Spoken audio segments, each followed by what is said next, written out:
You can tell a history of jazz in 4 words. Louis Armstrong, Charlie Parker. Wow. That is a hell of a way to start a conversation. It is, isn't it? And that's not some music critic just trying to sell a book or something. Yeah. That's a quote from Miles Davis. Right. And if you know anything about Miles, he was not the kind of guy to hand out compliments lightly. Not at all. He wasn't giving out participation trophies. So if Miles Davis says you represent literally half of the history of an entire genre of music, you're talking about a titan. It's such a definitive statement. It basically cleaves jazz history in two. There's the BC and the AD, before Charlie and after Charlie. Exactly. Everything that happened before he picked up a saxophone. And everything that came after. It implies that once Parker showed up, the very DNA of the music just changed. It couldn't go back. It couldn't. And that's what we're doing today. This entire deep dive is dedicated to that second half of the equation. We are talking about Charles Parker Jr. Better known as Bird. Or Yardbird. The man who, he didn't just play jazz. He completely revolutionized it. He invented a new musical language, a whole syntax we call bebop. But our mission today, I think, it's not just about the notes on the page, right? We have this massive stack of sources here. We're talking biographical records, really dense musical analysis. Autopsy reports even. Yeah, personal letters, oral histories, and the picture they paint is just so incredibly complex. We're trying to figure out how a kid from Kansas City, how did he change the entire sonic landscape of the 20th century? Right. The technical brilliance is part of it, for sure. I want to know how he played things that, shouldn't have been possible. But we also have to get into the tragic and chaotic life that fueled all of that. And maybe he destroyed it in the end. And ultimately destroyed it. It's the story of the cool hipster icon on one hand. And this man just battling these enormous personal demons on the other. It's a tension that defines his entire life. You've got this supreme intellectual, almost mathematical artistry. And on the other side, just a life riddled with addiction, with mental health struggles, with real tragedy. And I think people often focus on the legend. Oh, yeah. The drugs, the myth of the tortured artist. Exactly. The erratic behavior. But what these sources really, really highlight, and that we need to get into today, is the discipline. This was not accidental. It wasn't magic. Okay, so let's unpack that. Let's strip away the bird mythology and just look at the man. Where does someone like Charlie Parker even come from? He wasn't born playing bebop in some smoky New York club. No, not at all. Far from it. He was born in August of 1920 in Kansas City, Kansas. But he was raised mostly across the river in Kansas City, Missouri. And we should probably pause there because Kansas City at that time, it's crucial to the story, right? It is absolutely crucial. Kansas City in the 20s and 30s, this was not some sleepy Midwestern town. It was run by the Pendergast political machine, which basically made it a wide-open city. Wide open, which sounds like a very polite term for... Lawless. Chuckles. It basically was, yeah. The nightclubs literally never closed. Alcohol was flowing freely, even during Prohibition. Oh, wow. And all that corruption, it inadvertently created this incredible hotbed for jazz. Because the clubs were open all night, musicians could just play forever, from sundown to sunup. It created a really competitive atmosphere, I bet. Incredible high pressure. You had these jam sessions that would last until noon the next day. A real trial by fire. So he's growing up in this incubator of sound. What about his family? Was he from a long line of musical geniuses? It was musical, but it was fractured.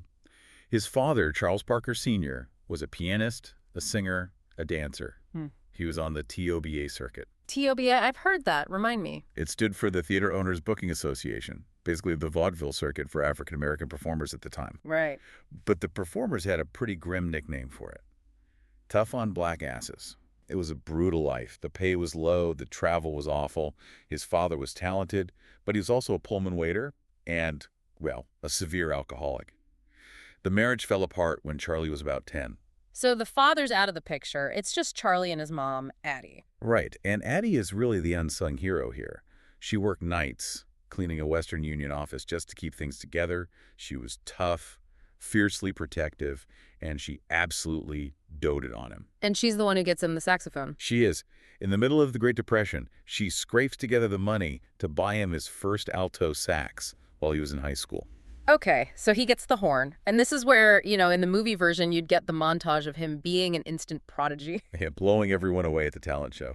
But looking at these sources, that is not what happened. Not even close. This is one of the most important things to understand. Charlie Parker was not a prodigy. He did not pick up that horn and just start playing these perfect melodies. He was actually considered mediocre. Mediocre. Charlie Parker. The guy Miles Davis called half the history of jazz. That's hard to wrap my head around. He was enthusiastic, but he just wasn't very good. He played in the high school band, but he was no star. He had to work for every single inch of progress. And this brings us to a concept that's it's so central to his story, the idea of woodshedding. Woodshedding. I love that term. It sounds like manual labor, like you're out back chopping logs. And in a way it is. It's manual labor for your fingers and your soul. It means you retreat from the world, you go into the woodshed, literally or metaphorically. Then you just practice. Intensely. It's solitary confinement with your instrument. And Parker took this to an absolute extreme.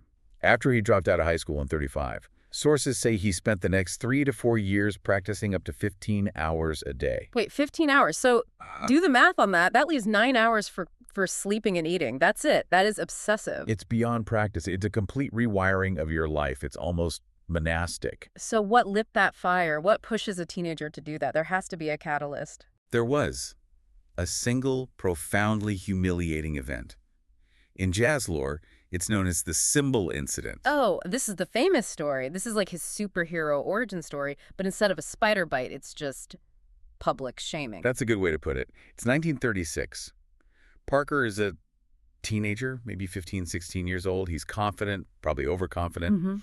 He steps into a jam session at the Reno Club in Kansas City. And this isn't some dive bar. He's trying to play with members of the Count Basie Orchestra. That's like a high school kid trying to jump into a pickup game with the Golden State Warriors. Just the sheer audacity of it. Exactly. So he gets up there. He starts trying to improvise on body and soul. And at first, he's hanging in there. Right. But then he tries to play a double time run. Playing twice as fast as the beat. And he loses it. Yeah. He gets lost in the chord changes. The rhythm section is moving on. The train has left the station. And he's just stuck on the platform playing notes that don't fit. He freezes. Totally freezes. And the drummer that night is Joe Jones, a legend. And he decides to offer some, let's call it unconventional feedback. Unconventional is one word for it. He stops playing. He reaches up, unscrews this huge cymbal from his drum kit, and he throws it. Just throws it on the floor. It crashes right at Parker's feet, this huge echoing clang. The ultimate full stop. It's not a suggestion to get off stage. It's an order. The entire club just goes quiet for a second. Yeah. And then laughter. The audience, the other musicians, they're all just laughing at this kid. Humiliating. He packs up his horn, walks off stage, goes home, and apparently just cries. Tells his mom, I'm never playing again. And see, that's where most of us would stop. That story would end there. I'd sell the sax and become an accountant. But he didn't. This is the pivot. This is the resilience. He vowed that he would never, ever be laughed at on stage again. Yeah. And that humiliation, that's what drove those 15-hour practice days. He went back to the woodshed. He turned the shame into fuel. He absolutely did. He dissected music. He learned every scale, every chord in all 12 keys, forwards and backwards.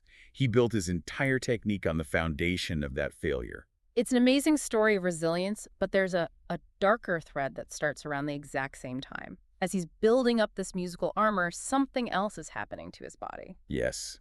This is the tragic counter-narrative.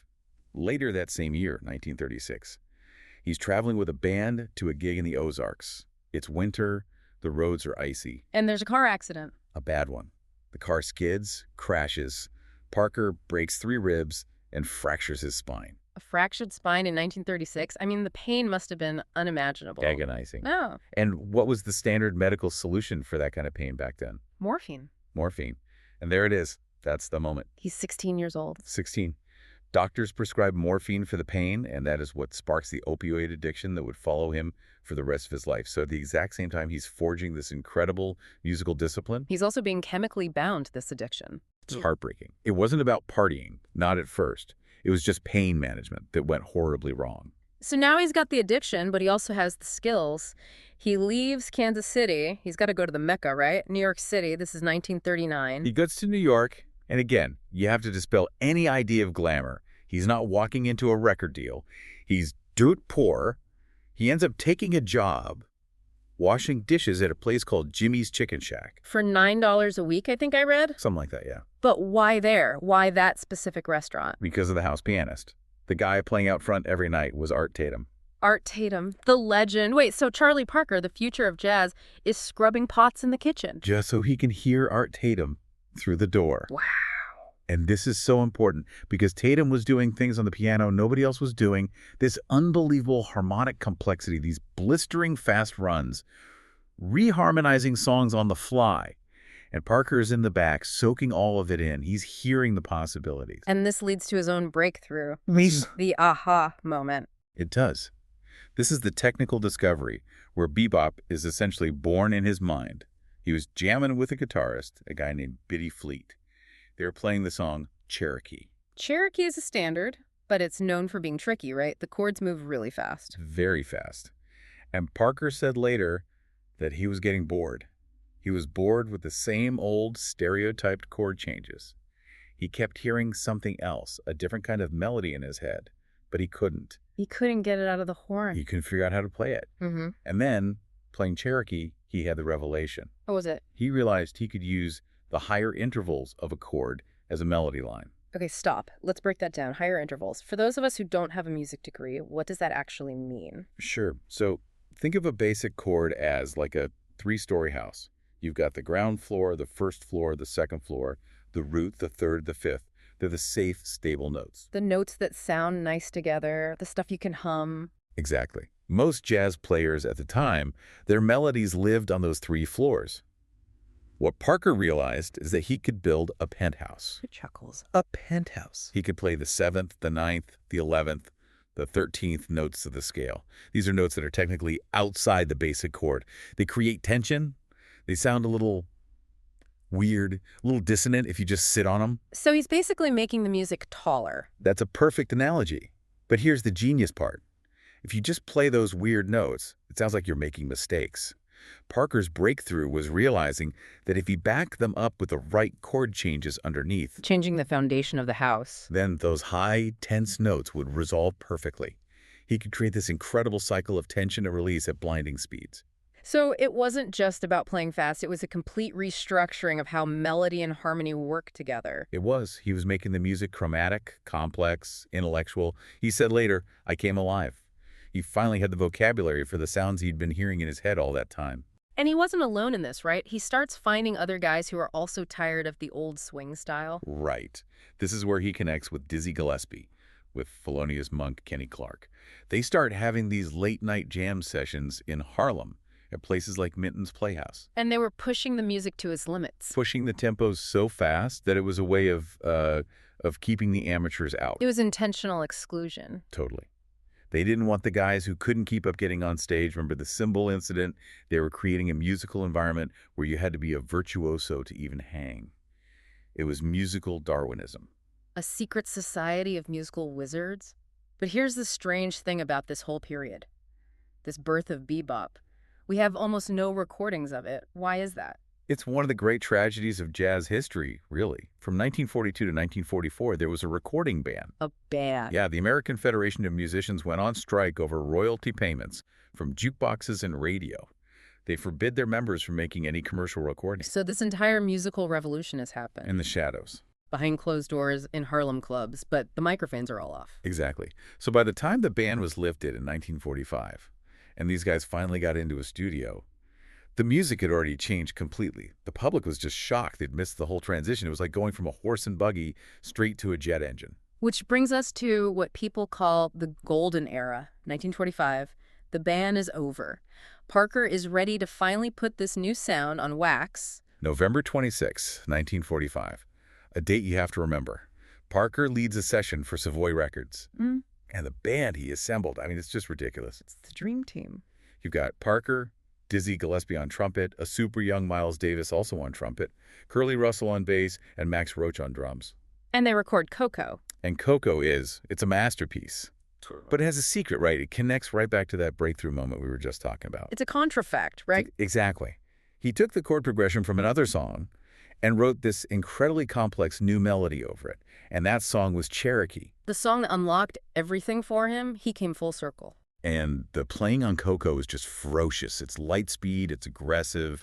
There's a story that Miles Davis, who was only 19, couldn't actually play the intro because it was too hard.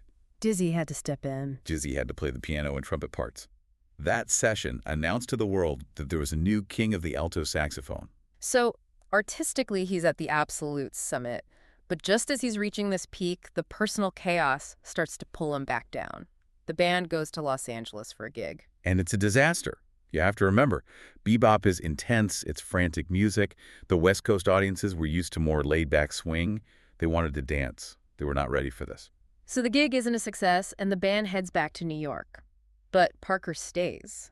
He stays behind. Why? He cashed in his return plane ticket to buy heroin. Oof. That just says it all, doesn't it? He literally stranded himself for the drug. It gets even more specific. He wrote a song around this time called Moose the Moosh. It's a classic bebop tune. Sounds really happy and bouncy. And Moose the Moosh was the name of his heroin dealer in L.A. He named a jazz standard after his drug dealer. That's something else. It shows you how intertwined it all was. Yeah. He was literally signing over half his royalties to this guy to keep his habit going. But then the dealer gets arrested. The supply chain is cut. And Parker starts to unravel. He starts drinking heavily to compensate for the withdrawal. And this leads to one of the most infamous recording sessions in history, the Loverman session, July 1946. I looked this up, and the details are just harrowing. It's painful to even read about. It's painful to listen to. He shows up to the studio for Dial Records, and he is just wrecked. He's in withdrawal. He's incredibly drunk. Apparently, he drank a quart of whiskey just to be able to stand up. A quart of whiskey. And you can hear it on the recording. Oh, you can. His timing is off. He misses his cues. His tone, which is usually so sharp and clear, is it's lagging and weak. The producer, Ross Russell, literally had to hold him up in front of the microphone. And they still released it. They released it. And Parker never forgave them for it. He saw it as a total humiliation. His precision was everything to him. And here he was on record, just broken. And what happened immediately after that session? He completely snapped. He went back to his hotel, set his bedsheets on fire, ran naked through the lobby screaming. And he was arrested. Arrested and committed to Camarillo State Mental Hospital. Which, weirdly, ends up being a good thing for a little while. For a time, yeah. Yep. He spent 6 months there. He got clean. He gained weight. He seemed healthy. When he got out, he recorded a tune called Relaxin' at Camarillo, which is just brilliant and sunny. He goes back to New York, clean and ready to go. But it didn't last. No. Almost as soon as he got back into that New York scene, he started using heroin again. It's just, it's a tragic pattern. The environment, the pressure, the chemical hook, it was too much. But even with that relapse, his artistic ambition was still growing. He didn't just want to play bebop in clubs. He had much bigger dreams. He wanted to play with strings. This is such a fascinating part of his story. People think of him as this raw, street-level genius, but he loved classical music. He idolized Stravinsky. He wanted the legitimacy that came with an orchestra. And the jazz purists hated it, right? I can just hear them. Oh, Bird's selling out. He's playing with violins now. Yeah, they called it commercial. They called it elevator music. But for Parker, this was about elevating the art form. This was the third stream, mixing jazz and classical. And in 1949, he finally got his wish. The producer, Norman Granz, sets it up. Sets up a session with a whole chamber orchestra. And they record these lush, beautiful versions of Just Friends and April in Paris. And Just Friends is just, it's haunting. It's Parker's sound just floating over this gorgeous backdrop. It's so lyrical. Parker said it was one of his favorite things he ever recorded. He felt like he was finally being heard as a serious composer, not just a sideshow act in a bar. But the chaos is always right there next to the ambition. We have to talk about Massey Hall. 1953. This is another one of those legendary greatest concert ever moments. The lineup is just, it's absurd. Parker, Dizzy Gillespie, Bud Powell, Charles Mingus, Max Roach. It's the Mount Rushmore of bebop on one stage. But the circumstances were almost a comedy of errors. Completely. The concert happened to be on the same night as a huge Rocky Marciano heavyweight fight, so the hall in Toronto was half empty. And Parker didn't even have his own saxophone. No. He had pawned it. He pawned his horn, the tool of his trade. To get money for drugs. So he shows up in Toronto empty-handed. For this legendary concert, they had to scramble and find him a replacement. A plastic Grafton saxophone. Classic sax, like a toy from a department store. I mean, pretty much. It was a cheap, cream-colored acrylic instrument. But if you listen to the recording, Jazz at Massey Hall, you would never know. He sounds like Bird. It's incredible. It proves that the sound wasn't in the metal. It was in him. It was in his lungs, his mind. But while the music is soaring, his personal life is it's in a nosedive. And this leads to the tragedy that really finally broke him. Yeah. The death of his daughter, Pri. He had a common-law wife, Chan Berg, and they had 2 kids. And in 1954, his daughter, Pri, died of pneumonia. She was only 3 years old. And he wasn't there when it happened. He was on the road. When he got the news and came back to New York, he was a shell of a man. The grief completely consumed him. He started drinking even more heavily. He got fired from Birdland, the club that was literally named after him. And he attempted suicide. Twice. After Pri died, it just seems like the fight just went out of him. That resilience we saw after the cymbal incident, it was gone. You can only take so much trauma. It finally ran out. Which brings us to the end, March of 1955. It's a very sad end. He has one last chaotic gig at Birdland where he gets into a public fight with Bud Powell. He just wanders off and ends up at the hotel suite of the Baroness Panoptica Königswerder. The jazz baroness, this wealthy heiress who was a patron and protector for so many musicians. Exactly. He knew she would take care of him. He was obviously very sick, but he refused to go to a hospital. He probably associated hospitals with detox and pain by that point. Probably. So he just stayed in her suite. And on March 12th, 1955, he was sitting there watching the Dorsey Brothers variety show on TV. And he just died. He laughed at a juggler on the screen, started choking, and collapsed. He was gone. And the detail from the autopsy, I mean, it's the thing that just stops you cold. It puts the whole physical toll of his life into such stark perspective. It's the most shocking statistic of his entire life. The coroner who examined the body had to estimate his age on the report. He wrote down between 50 and 60 years old. Between 50 and 60. Charlie Parker was 34. 34. His body was so ravaged by the alcohol, the ulcers, the cirrhosis, the addiction, that he looked like a man in his late 50s. It's just a devastating illustration of the price he paid. He lived an entire lifetime of pain in just 3.5 decades. And even after his death, the chaos continued. Total chaos. His body was flown back to Missouri for burial, against the wishes of his wife Chan, who wanted him buried in New York. His tombstone has a picture of a tenor sax on it. But he played the alto. And the death date on the stone was wrong for years. There's a huge fight over the funeral, because Parker was an atheist, but his family insisted on a Christian service. Even in death, he couldn't find peace. But his legacy, that was instant. Bird lives. Bird lives. That graffiti started popping up all over New York City. And musically, it's absolutely true. You cannot play modern jazz on any instrument without dealing with the ghost of Charlie Parker. His innovations, like the contrafax we talked about. It's a huge part of it. Ornithology is just the chords to How High the Moon. He re-engineered the entire American songbook. He gave musicians a whole new roadmap for harmony. And culturally, he became the archetype of the cool, intellectual, uncompromising artist. The Beat generation writers like Kerouac and Ginsberg, they worshipped him. He wasn't some smiling entertainer. He was a serious artist grappling with the sublime. He basically invented cool. So we've gone through the whole story, the woodshedding, the genius, the addiction, the tragedy. What's the final takeaway? I think it forces you to confront that really difficult question about the relationship between genius and suffering. You know, there's that line in the movie Whiplash, which actually references the cymbal incident. Right. The idea is that if Joe Jones hadn't thrown that cymbal, maybe we wouldn't have gotten Charlie Parker. That the trauma was a necessary ingredient for the greatness. It's a provocative thought. Does genius require that kind of push, that kind of pitiless pressure? Or is that just a romantic way of justifying abuse and suffering? That's the billion-dollar question. Yeah. And on the flip side of that, you have to ask, what did we lose? If addiction had been treated as a disease back then and not a moral failing, could we have had 30 more years of Charlie Parker's music? What would he have sounded like in the 60s or the 70s? That's a haunting what if. We potentially lost decades of music because of a treatable illness. We did, but we still have the recordings. We still have the 4 words that Miles Davis gave us. Absolutely. So here's our challenge to you, the listener. Go put on Coco, or maybe Parker's Mood. And don't just have it on in the background. Really listen. Listen to the speed, the complexity, the joy, and the pain in those notes. You can hear history being made in real time. You can hear the sound of a man who built a pet house on top of the musical world, even as his own foundation was crumbling beneath him. Well said. Thanks for diving deep with us. We'll catch you on the next one. Keep listening.